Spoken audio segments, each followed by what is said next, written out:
မိတ်ဆွေတို့သတိထားမိမှာပါဈေးကွက်ကတက်နေတဲ့အချိန်မှာရင်းနှီးမြုပ်နှံရတာလွယ်ကူပေမဲ့ဈေးကွက်ကငြိမ်နေတာဒါမှမဟုတ်ပြန်ကျနေတဲ့အချိန်မှာတော့ဘာလို့ရမှန်းမသိဖြစ်တတ်ကြပါတယ်ဒါဟာရင်းနှီးမြုပ်နှံသူအများစုရင်ဆိုင်ရလိမ့်ရှိတဲ့စိတ်ခေါ်မှုတစ်ခုဖြစ်ပါတယ်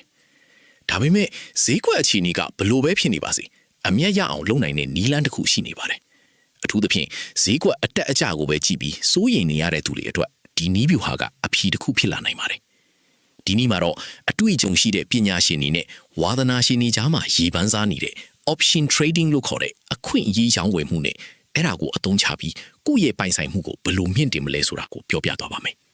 ဒီအကြောင်းအရာတွေကိုသိသွားတဲ့အခါမိတ်ဆွေရဲ့ယဉ်နီးမြုံနှံမှုအမြင်ကြီးအမျိုးပြောင်းလဲသွားနိုင်ပါတယ်ယင်းဒီမြုံနှံမှုလောကတဲ့ကိုစောစောစီးစီးချေးချမိခဲ့တဲ့အမျိုးသမီးတယောက်အကြောင်းနဲ့စတင်ချင်ပါတယ်။သူဟာအသက်16နှစ်အရွယ်ငွေကြီးအခက်အခဲတွေကြားမှာရုန်းကန်နေရတဲ့အချိန်ကတည်းကယင်းဒီမြုံနှံမှုကိုစတင်စိတ်ဝင်စားခဲ့တာဖြစ်ပါတယ်။အလုပ်တွေစ조사လုပ်ပြီးစားဝတ်နေရေးအတွက်ရုန်းကန်နေရတဲ့အချိန်မှာငွေကြီးရဲ့တန်ဖိုးကမိနစ်ပိုင်းအတွင်းပြောင်းလဲသွားနိုင်တယ်ဆိုတာကိုသူသတိထားမိခဲ့ပါတယ်။အဲ့ဒီနောက်ပိုင်းမှာတော့ငွေကိုပဲအလုပ်လုပ်ခိုင်းပြီးကိုယ့်အတွက်အချိန်နဲ့လွတ်လပ်မှုတွေကိုဘယ်လိုရှာဖွေရမလဲဆိုတာကိုစတင်လေ့လာခဲ့ပါတယ်။ဒါပေမဲ့အစားပိုင်းမှာတော့သူထင်တယ်လို့မလွယ်ကူခဲ့ပါဘူး။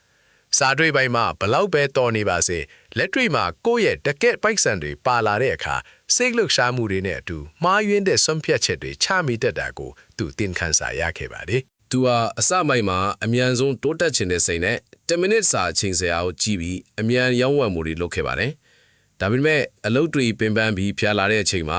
ကွန်ပျူတာရှေ့မှာထိုင်ပြီးဈေးကွက်ကိုစောင့်ကြည့်ရတာကသူ့ရဲ့ဘဝနေထိုင်မှုပုံစံနဲ့မကိုက်ညီမှန်းသိလာပါတယ်။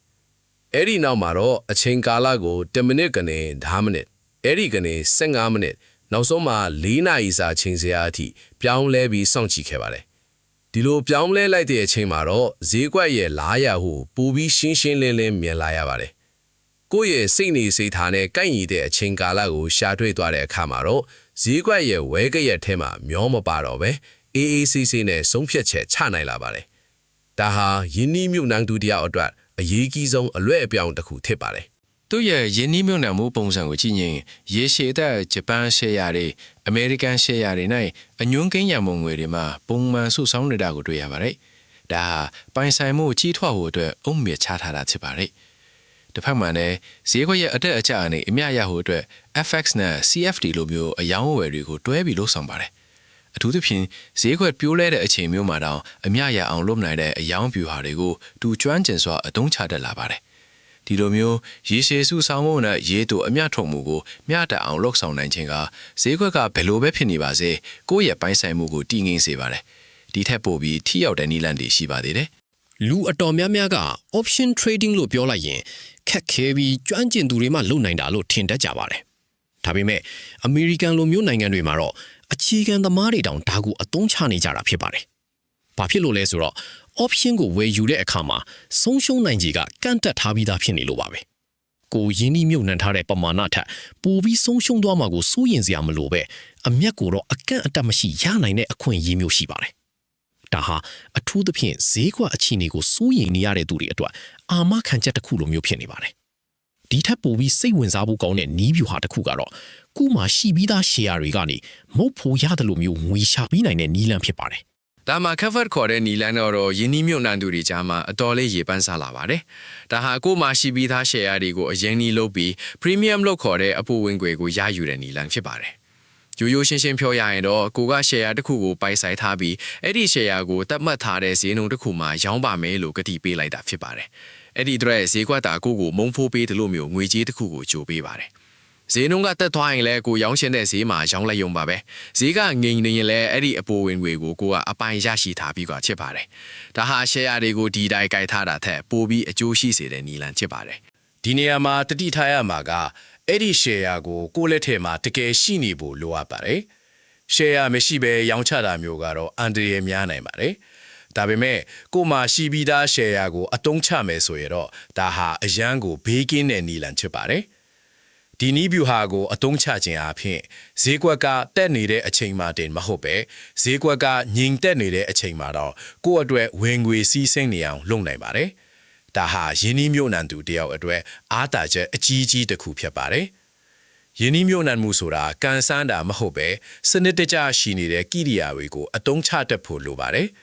အခုလိုနီလန်းမျိုးကိုတိထားခြင်းကမိတ်ဆွေကိုတခြားသူတွေထက်ခြေတလန်းပိုးတာစေမှာဖြစ်ပါတယ်ဒီနေ့မှာတော့ကျွန်တော်တို့နီလန်း၃မျိုးကိုအဓိကထားပြီးတွေ့မြင်ခဲ့ရပါတယ်ပထမကတော့ဈေးကွက်တက်တဲ့အခါအမြတ်ရဖို့ဒုတိယကဈေးကွက်ကျတဲ့အခါအမြတ်ရဖို့နဲ့တတိယကတော့ဈေးကွက်ငိမ်နေတဲ့အခါမှာတော့အမြတ်ရအောင်လုပ်နိုင်တဲ့နီလန်းတွေဖြစ်ပါတယ်အထူးသဖြင့်ဈေးကွက်ကလောက်ခတ်မှုမရှိပဲငိမ်နေတဲ့အချိန်မှာ share ပိုင်းရှင်တွေဟာဘာမှမလုပ်နိုင်ပဲထောင်ကြည့်နေရလေရှိပါတယ်ဒါပေမဲ့ option ကိုအသုံးချတတ်မယ်ဆိုရင်တော့အဲ့ဒီအချိန်ဟာလည်းကိုယ့်အတွက်အခွင့်အရေးဖြစ်လာနိုင်ပါတယ်ယင်းနှီးမြုပ်နှံသူတယောက်အတွက်အရေးကြီးတာကသတင်းအချက်လက်တွေအများကြီးသိနေဖို့ထက်ရရှိလာတဲ့အချက်လက်တွေအပေါ်မှာမှန်ကန်တဲ့ဆုံးဖြတ်ချက်ချနိုင်ဖို့ပဲဖြစ်ပါတယ်ကိုယ့်ရဲ့အရေးအသွေးကိုမြင့်တင်ခြင်းကအကောင်းဆုံးသောယင်းနှီးမြုပ်နှံမှုဖြစ်ပါတယ် ဒီနေ့တင်ပြခဲ့တဲ့အကြောင်းအရာတွေဟာယင်းနှီးမြုပ်နှံမှုနယ်ပယ်ရဲ့အစိတ်ပိုင်းအချို့သာဖြစ်ပါတယ်။ဒါပေမဲ့ဒီအခြေခံတွေကိုနားလည်သွားတာနဲ့တင်မိတ်ဆွေရဲ့ငွေကြေးဆိုင်ရာအမြင်တွေကအရင်ကထက်ပိုပြီးကျေပြန့်လာမှာဖြစ်ပါတယ်။ယင်းနှီးမြုပ်နှံမှုမှာအမြဲတမ်းအောင်မြင်နေဖို့ဆိုတာထက်မှန်ကန်တဲ့လမ်းကြောင်းပေါ်မှာရှိနေဖို့ကပိုပြီးအရေးကြီးပါတယ်။နီးဗျူဟာအသစ်တွေကိုလေ့လာပြီးကိုယ့်ရဲ့အခြေအနေနဲ့အကိုက်အညီဆုံးဖြစ်အောင်ဖန်တီးယူတာဟာရေရှည်လွတ်လပ်မှုစီကိုတွားတဲ့လမ်းကြောင်းဖြစ်ပါတယ်။ဒါဟာကြီးမားတဲ့ပုံရိပ်တစ်ခုရဲ့အစပြုမှုတာဖြစ်ပါတယ်။အခုလိုဗဟုသုတတွေကိုစင်ဆက်မပြတ်လေ့လာပြီးလက်တွေ့အသုံးချသွားမယ်ဆိုရင်မိတ်ဆွေလည်းအောင်မြင်တဲ့ယင်းနှီးမြုပ်နှံသူတစ်ယောက်ဖြစ်လာနိုင်ပါတယ်